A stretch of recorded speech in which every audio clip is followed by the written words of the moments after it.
Squeezer. That is the Squeezer from Biscuit. Ice coming out with the Bamboo.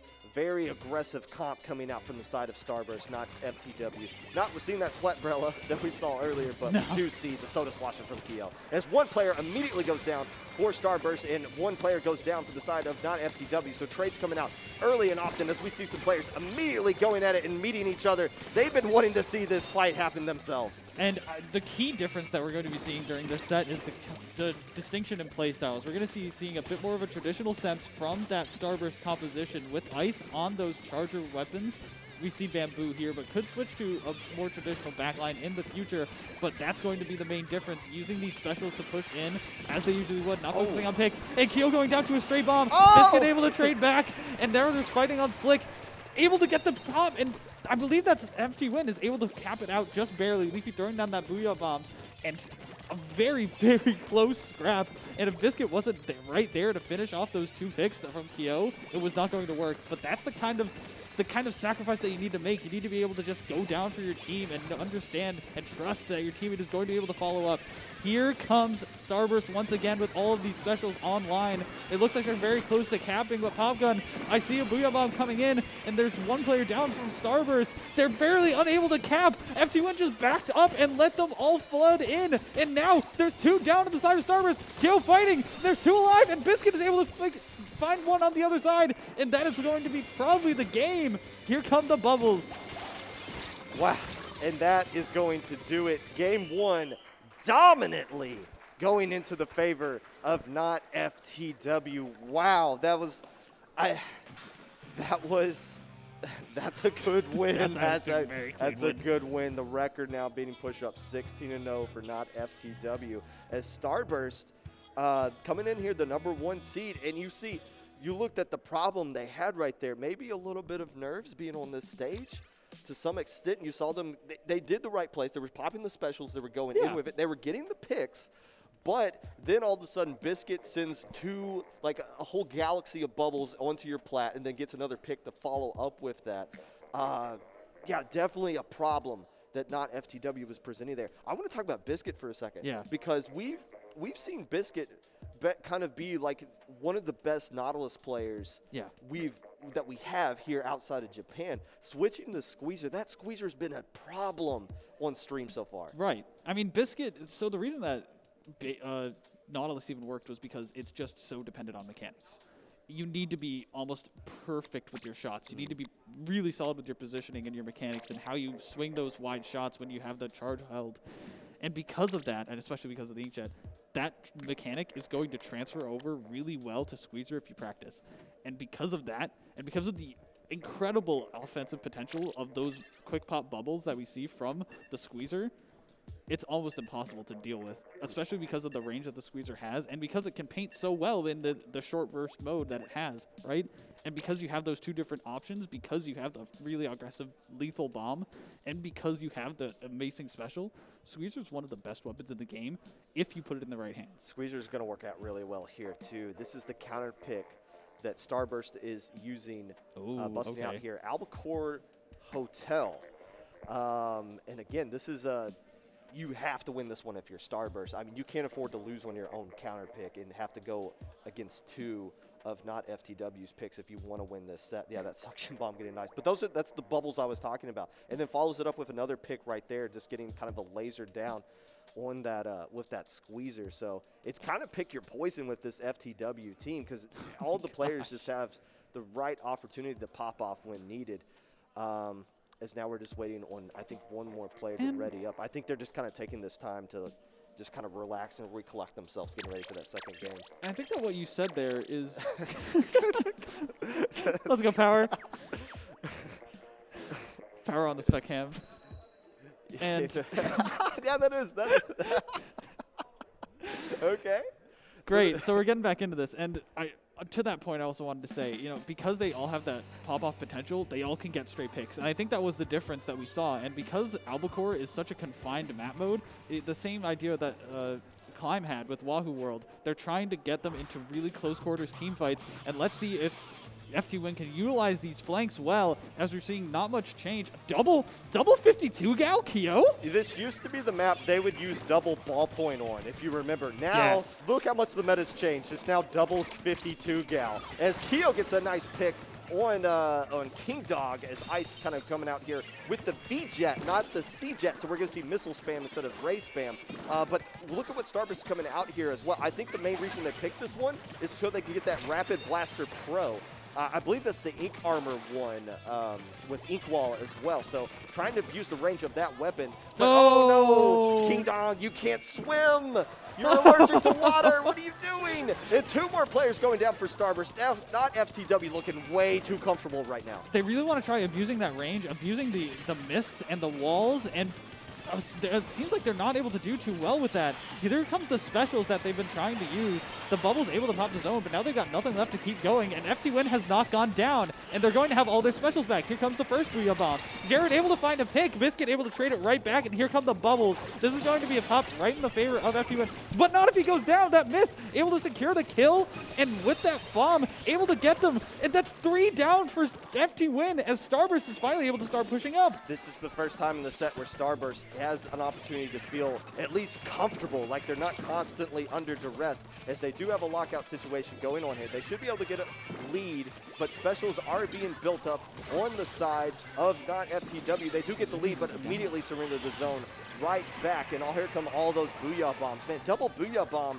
And then one more coming in as well, just for a little extra flair. But somehow Starburst was able to cap the zone right back. It's not really going to lead to too much right here, because we do see a lot of trades going on. The zone kind of stalled out. A lot of battles going on in mid here. A lot of specials getting popped as well. It's just a matter of who can start getting those doubles that are necessary. And it looks like, oh, here comes some bubbles this side from the squeezer of Starburst. Great usage of the Booyah. That was incredible, using that Booyah to prevent Starburst from pushing up, and here come the bubbles of their own as they're pincing in from both sides, but 2 are down on the side of FT and it's only, I believe it's Kyo here, trying to fight against Ant, and here comes the double up, and that's going to be a wipe. That's a wipe on FT Starburst looking to close this one out. That was the end of like a 1:30 brawl in mid, and it finally went into the favor of someone. Starburst gotten rid of all their penalty points. They're under 50 points now, as we just caught a crash across the halfway mark. Look at the K at the top of the screen. The 2 weapons they switched out. Rapid Blaster Pro and that V-Jet doing some damage there as far as stats and splats are coming out. But again, all those, look how huge those bombs are. And here comes the ones from Starburst in response. Have you ever seen 3 Booyah Bombs go down at the same time? And that really caused some drops. And because of that, we haven't been seeing too much stuff. Biscuit able to at least move up a little bit with that paint. The Rapid Blaster a little bit distracted, but now pushing right back and able to finish it off. Brad is absolutely going off on this blaster. Such a great pick. And here comes the last of FT as the Starburst is able to pick him off. Hopefully, maybe, yes. That Rapid Blaster is broken. When's it going to get nerfed? It's so deadly right here. You can tell this is definitely why they picked this one. And now, almost all those penalty points gone. Starburst looking to do some more serious damage as more time comes off the clock. FTW trying to build up some specials to do some armor to work with. And there comes out a couple of those Booyah Bombs. Here comes the bubbles. And a nice pick there on the 52 gal, and the bubbles combined with the Booyah Bomb, and no specials are online ready to go. And 2 players going down for Starburst. Not FTW, able to kind of swarm it. Oh, they don't want to feed in too much into that blaster though. Look at the wall they set up. Oh, they just built a house on the hotel. Okay. And I guess it works because it's such a confined map that doesn't have a lot of verticality that you can move around these walls with. And it's working out pretty well right now. Doubling up with these 2 K-Gals and just completely shutting off avenues. Ant unfortunately going down as Jared jumps in to try and follow up, but unable to get anything. This timer's ticking down, and FT is probably going to take the lead here because 2 are down, and there's just nothing they can do to break through. And this is the downside of running this really long-range backline comp. If they don't get that start push-off, they're not going to be able to finish it off. They have to just go here. And here we go, 10 seconds remaining. The bubbles sitting in zone. The Booyah Bomb coming out. I don't think it's going to be enough to stall it. Here comes the bubbles. Oh, but 2 players go down. Make that 3. Not FTW. Are we sure this is not FTW? Because they're looking just as dominant as ever. 2 over, and Starburst on the brink of being knocked out early than what we were expecting. That was such a clutch pick on Ant. That going down right before popping that last bubble completely changed everything. And that was just so rough. to have it within your grasp, right? They had the lockout going, and just getting one wrong pick, one wrong position, and it just led to the collapse of everything. And that's the precision that we see from FTW time and time and time again, that any inch they get, they're going to take a mile. You know, we saw why they picked that map right there. Obviously, it was because of the blaster that they're using. The funny thing is, that's the replay we went to go with? Fair enough. Hey, it works out in the end there. But the blaster obviously worked out really well right there. That's what's so weird about that win by not FTW. That was the right pick, and it worked for Starburst, and they still lost. It worked until it didn't. What do you go back there? They could pick that again if they wanted to, honestly, because that was legit. It looks like they are going with humpback pump track, though. Okay. So this is the map that you would expect double K52 on, right? I mean, the Booyah Bomb paints that zone so well. Yeah, right. And especially something like missiles. You have to see what Starburst is going to play here. You know, what's the strategy? It seemed like they had the right idea with the jet, with the missiles, something that's been a lot more prevalent in this tourney specifically. And for whatever, it just, they couldn't pull it together. I don't know, is it a comp thing? Is it their positioning? Is it just FTW is just completely out-aggressing them? It could be either of those. A lot of combination as well. And again, the fact that the stage that they're on right now, you obviously, not FTW, is the more confident team on that stage right now. The question is going to be, now, Starburst shown they're flexible with their comps, and their counter picks match what comps that they kind of bring out. So they have something cooked up here.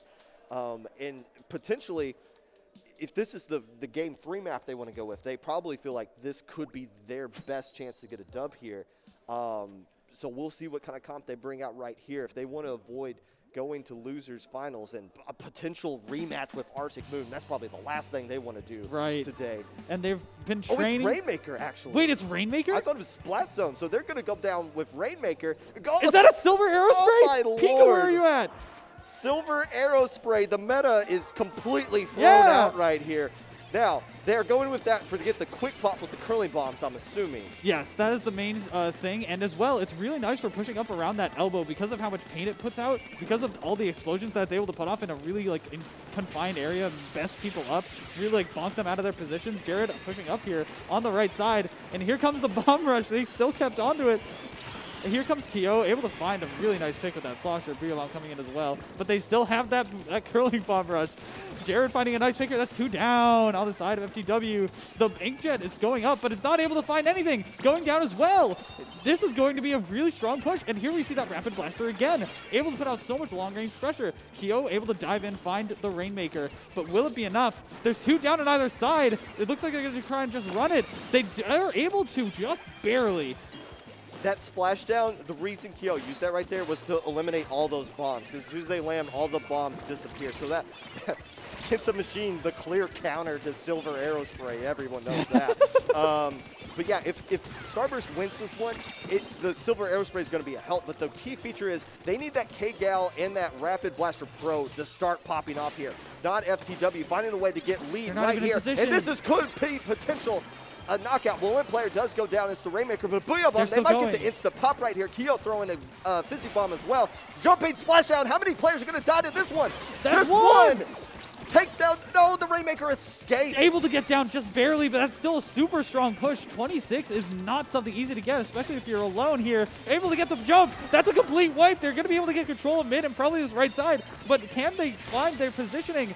It looks like Kyo was already in the right position that he needs to be. And here come FTW. Wait, how did Kyo get to the rail? I thought he was in the corner. Jared needs to pop off right here. And that, I think they recognize that. They're starting to push up. They're starting to hunt for kills. They're taking every fight that is being presented to them. 3 minutes left to go here. Of course, no lead is safe on Rainmaker until the timer has run out. But not FTW. Being back on the defensive side here, the junior player is down. Jared sharking, waiting for this Booyah Bomb to come down. Can Jared get this pick? That would open up the door. Leafy going down, and now the Rainmaker has only 2 players left alive. This Booyah Bomb going to clear the path. Are they going to get lead right here? They do! And 2 players going down. This push might not be over. Magic, here comes the bomb rush. The bomb rush is coming out, and it's able to push them up to 19. Unfortunately, everyone's going down. They do have Brand still in mid with that rapid that he's been pushing constant missiles out. They're going to try and chase him, but it looks like the team is already up. Here comes Ice, and they got the positioning. FT1's going to have to make an even better push than what they had, and Brand jumping out, and now they're resetting. The curling bomb rush paid dividends right there, getting them an extra like 5 or 6 points. That could be huge. We've got 2 minutes left of this. It feels like it's been a marathon, but only 3 minutes have gone by. And now, if you're Starburst, this is where it gets kind of nerve-wracking. You just lose Jared, Ants jumping back out after using curling bomb rush. They should be able to get it back pretty quickly though. But here comes that Inkjet being a problem. Brand doing a good job of staying alive. Are they going to get a splat right here? No, they survive, but they are trying to push this Rainmaker to the left. I thought that was the flank. No, that was clearing the path for the push. Jared sniffing it out and getting the nice pick. 13 KA right here. Keeping Starburst in this one. Yeah, I want to point out the KAs really quick because we see that Ice and Ant on the Silver Aerospray have not gotten anything in terms of kills. It's all been on Jared and Brand, and that's really just how they play, right? You know, you see a lot of different players getting spread out KAs on the side of FT Win, but Jared and Brand are really holding it down as Kyo is going for another flank on this pedestal as they grab the Rainmaker as Biscuit's pushing up. The Booyah Bomb might get shredded, it is not, but Ice! Biscuit able to find a beautiful pick on Ice, and that's 3 down for FT Win. There is a curling bomb rush here, trying to find the Rainmaker pop, and one does go down, end up going down. Biscuit able to stay alive for at least a little bit longer, but that was so scary from getting a full wipe and losing absolute control of mid. I thought we were going to see a Silver Aerospray beat a Nautilus, and I would have jumped out of my chair. 35 seconds left to go in this match. Starburst trying to stay alive. FT Win looking to get their tickets punched into grand finals. Here comes that pincer yet again with the Inkjet. Oh no, Kyo's going to be pushing up as well, so they're in the position. Back. Can they get the Rainmaker right there? Another Booyah Bomb coming out right on time, but no, Jared being the last player left alive. Do they have one more hero play? That's a wipe. That's going to be game. It, and the Squidbacks, and Kyo pops off, able to find everyone. Here comes FT Win, undefeated. 18-0. And you see the pop-off starting to happen. And that was the story of this tournament. Was this going to be a changing of the guard? We knew Starburst was the #1 seed. We see them as the best team. But here comes the Monsters back from the dead to reclaim their title, saying, you're not ready to take the throne just yet. An incredible fashion, too. I mean, we did see some really strong games from Starburst on Albacore and on that Rainmaker Humpback, which a really smart pick, in all honesty, like completely throwing off FT Win's rhythm, making them change their playstyle completely. But they adjusted. They adapted in that moment, but when they wouldn't have as much time to get ready as one would think, and after they've been probably grinding scrims with that Rainmaker Silver Aerospray trick, and it still didn't work out. Again, you could tell they had a game plan for both of their counter picks, and for a lot of moments, it looked like it was perfect and it was going to work up until just that one play happened and it ruined everything. And what's really sucked for Starburst right there, when they got the lead, they were just kind of turtling up, and they just had to play defense for 2 minutes, and it's so hard when it's stressful and you know you have to get the win and you have to survive everything that's being thrown at you to just break once and it's over, and that's exactly what happened. Just the right picks came at the right time and the wipe, and just couldn't get it done. And you know what really happened there? This is the play. So both of them jumped out here, and I don't understand why. I know that Ice had just used missiles, but it seemed like Hyo wasn't even pushed that far up. It seemed like they could have held their positions, but maybe they saw something that we didn't on the spectator cam, and they had to jump out, but it ended up getting them into just the worst possible position. You saw the Aerospray did have some key moments there. Not a lot of splats, though. No. It's a little bit of an issue.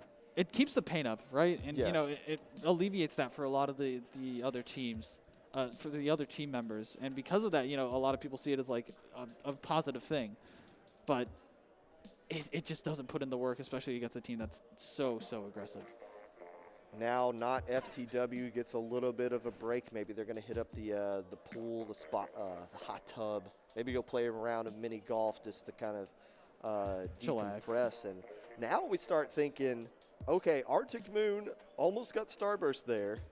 not FTW was able to dismiss Starburst, took their best punches and dismissed them 3-0. And if you're Arctic Moon, who's probably got a posse around them at one of those stations over there, taking on Madhouse, you got to be thinking there is a path here for us to get into grand finals, which would be a fantastic situation for them.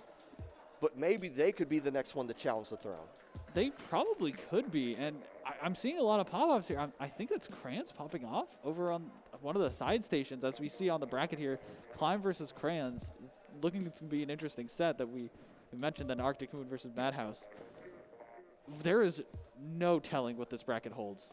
Crayons being the last surviving number 2 seed in their current in their pool. I forget what other team. Oh, they had Carnage Gaming in their pool. Yes, and they that were seated above them. Sent Carnage Gaming down to a unexpected redemption bracket there. But Crayons been playing really well. I mean, we saw them on stream yesterday. They're basically a second coming of Hanron, triple shooter, and just I guess like an H3 was like their midline anchor bot or whatever. But a very aggressive play style that if you're not used to seeing that, can be something very difficult to kind of deal with. And again, we don't. We'll get some score updates on these other games as we go along here. Currently 0-0. We know they've been playing a couple of games, so we don't know what the exact score is up to this point. But we'll get that for you soon. But yeah, yes. They're enjoying it out there. Whatever the score is, it's some sets that are being enjoyed for sure. I mean, that set left me speechless. I can't believe that FTW just completely came out of the gates. It was, yeah. I mean, they took the best ones that Starburst had to throw at them. I mean, it clearly, there was FTW, at least in that set, was clearly the better team. And yes. I mean, not to say Starburst didn't have their moments, because they did. I mean, they're still up there, right? Like they're battling back and forth. They're making FT1 have to pop off, right? Like FT1 was hype after that set because they got pushed to their limit, but they couldn't clutch out 3 games in a row. 18-0 now. FTW hasn't made a counter pick all tournament. They're only playing on the other team's best maps. Yep. Now, to be fair, Sunday's the only day right, where yeah, counter picks were happening, but mapless. Still. I mean, what does it really matter at this point? You get to pick the place that we kill you on. You get to pick the hill you die on, basically.